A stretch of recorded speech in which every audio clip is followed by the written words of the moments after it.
Hi Anil Nair here. ఈ question చూడండి sir, రెండు ఈక్వేషన్స్ ఉన్నాయి. ఈక్వేషన్ ఏంటంటే 2x + 7ky -8 = 0. Next equation x + y -9 = 0. ఈ రెండిటికి నో సొల్యూషన్. నో సొల్యూషన్ ఎప్పుడవుతాయి? ఈ రెండు లైన్స్ ప్యారలల్ లైన్స్ అయినప్పుడు నో సొల్యూషన్స్ వస్తాయి. ప్యారలల్ లైన్స్ అంటే సమాంతర రేఖలు. రెండు సమాంతర రేఖలు అయినప్పుడు ఆ రెండు రేఖలు ఎప్పుడూ కలవవు. అంటే రెండు సమాంతర రేఖలు అయినప్పుడు కండిషన్ ఏంటి సార్? నో సొల్యూషన్కి a1/a2 = b1/b2 is not equivalent to c1/c2. Right? ఎందుకు ఈ కండిషన్ వచ్చింది?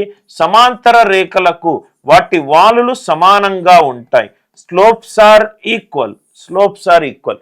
a1/a2 అంటే 2/1 = 7k/1. అంటే k వాల్యూ ఏమవుతుంది? 2/7. k value 2/7. అందరికీ లాజిక్ క్లియర్గా అర్థమైంది కదా సార్? రెండు సమాంతర రేఖలు అంటే వాటి వాలులు సమానము. వాళ్ళంటే -a1/b1 = -a2/b2. మైనస్ క్యాన్సిల్ అయిపోతే a1/a2 = b1/b2. కాన్సెప్ట్ క్లియర్గా అర్థమైనట్టు అయితే వీడియోని లైక్ చేయండి, షేర్ చేయండి, ఛానల్ని సబ్స్క్రైబ్ చేసుకోండి.